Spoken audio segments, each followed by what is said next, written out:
from your local source, WCJB TV 20. This is TV 20 News at noon. We begin today with the latest Vote 2014 news. Good afternoon. I'm Emily Burris. Democratic candidate Charlie Crist is in North Central Florida today, hosting a rally at the University of Florida this afternoon from 2 to 4. His visit follows Governor Rick Scott's yesterday afternoon. Governor Scott stopped by David's Real Pit Barbecue in Gainesville, encouraging everyone to get out and vote early.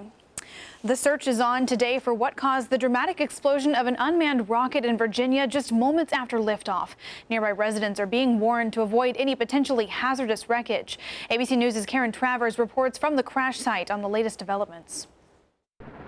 The investigation is underway into what caused this fiery rocket failure. Something went wrong, and we will find out what that is. Just 6 seconds after the massive rocket launched from Wallops Island, Virginia, an explosion near its base. The self-destruct button was quickly pushed, and then more explosions. Oh, God! Oh, God! The unmanned rocket in cargo, valued at $200 million, erupted into a massive ball of flames. There were no injuries, and all we lost was hardware, including 5,000 pounds of equipment and supplies, food and parts for the crew in the International Space Station. We've got plenty of work for them to do on orbit and plenty of supplies on orbit to keep them going for quite some time. Students from Texas eagerly watched last night's launch. They had a science experiment on board on its way to the space station, one of 18 chosen from schools across the nation. It was really disappointing to see all of our work go up in flames. Resupply missions to the space station in the past were done by NASA's shuttles, but that program ended in 2011.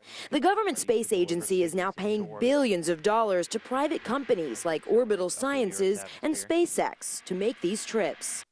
Orbital Sciences' next launch was scheduled for April, but that's now on hold as they investigate what went wrong and repair the heavily damaged launch pad. Karen Travers, ABC News, Wallops Island, Virginia.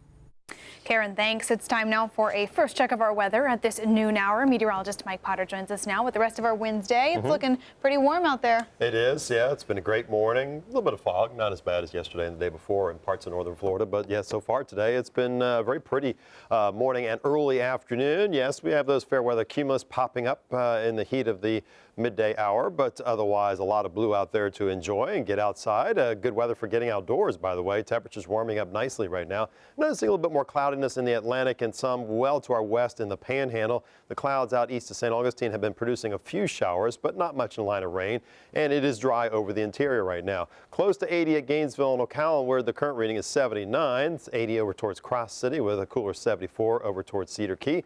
Coming back in a few minutes, we have some big change coming down the road that involves a chance of rain and some much cooler air. We'll have the details on all of that in just a few minutes. Yeah, definitely want to stick around, see what's in store for the weekend. It's been very nice here for quite a while.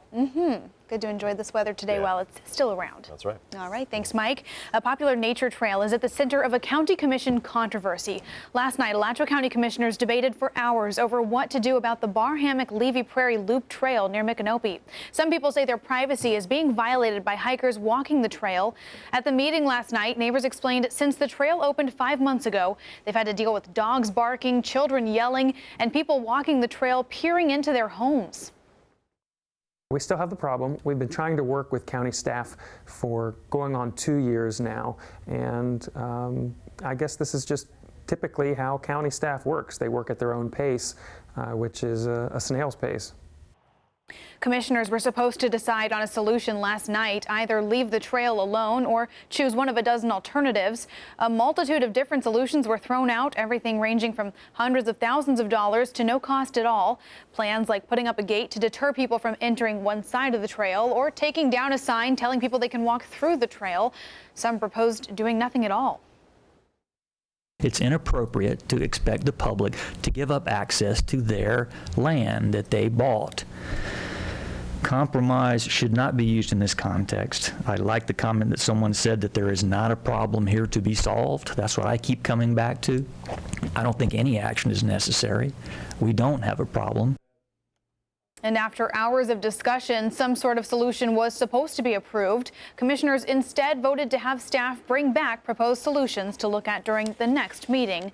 The only thing commissioners and residents did agree on was the fact that the trail should not be closed. The movement to take a change to standardized tests in Florida may be gaining some momentum. Dozens of people crowded Gainesville's Westside Park yesterday to speak out against testing. Teachers, parents, school board representatives, and others shared their experiences with standardized tests, rallying support to get rid of some of them. Earlier this year, kindergarten teacher Susan Bowles refused to issue a test to her students, saying the kids don't know how to use a computer mouse to take the tests and preparing for them takes too much time. I truly support the voice of parents to make certain that we can put back the joy in learning and to ensure that we are providing adequate time for quality instruction before we actually test. Opponents of the test say they're urging others to take the movement to Tallahassee and inform state leaders of their complaints. Happening around the state, it was a second guilty verdict in the trial of a South Florida polo mogul accused of causing a deadly drunken crash. It reportedly took jurors just 4 hours Tuesday to find 51-year-old John Goodman guilty of DUI manslaughter and vehicular homicide after a three-week trial. The founder of the International Polo Club was convicted back in 2012, but that was overturned because of jury misconduct. Police say a drunken Goodman ran a stop sign in 2010 and rammed his Bentley into 23-year-old Scott Patrick Wilson's car, causing it to roll into a canal. Police say Goodman left the scene in Palm Beach County and waited nearly an hour to call 911. The defense argued an inaccurate test raised his blood alcohol level. Prosecutors said it was twice the legal limit to drive. No sentencing date has yet been set. The former leader of Allied Veterans of the World Internet Cafes will not face any prison time. Jerry Bass was sentenced in Seminole County to time served, but he will have to pay court costs. Bass led the Florida Veterans charity that prosecutors say was a front for a $300 million gambling operation.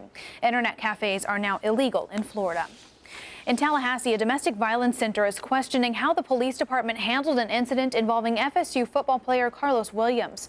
Tallahassee police went to the football player's apartment earlier this year after calls from a neighbor about a man grabbing a baby and punching a woman. But the center's director says she just learned of the incident a few weeks ago.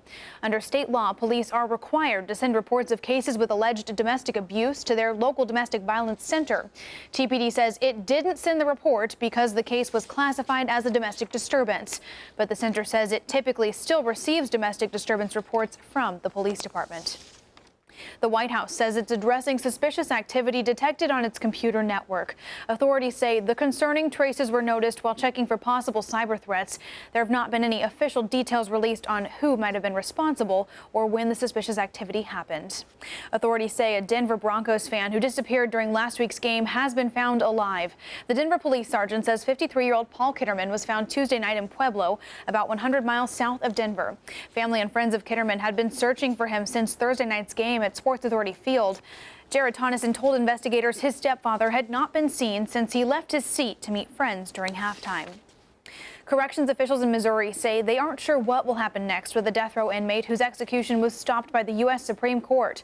The High Court says there are concerns Mark Christensen's legal representation was ineffective. Christensen, who killed a mother and her 2 children back in 1998, was scheduled to die shortly after midnight yesterday by lethal injection.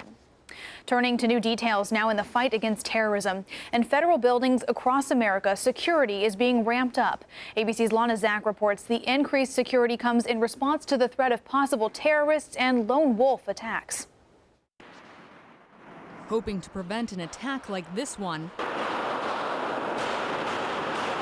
the Department of Homeland Security announced they would be taking precautionary steps to secure federal buildings and the 1.4 million people who visit them every day. The announcement comes a week after the lone wolf attack in Canada that killed 1 soldier.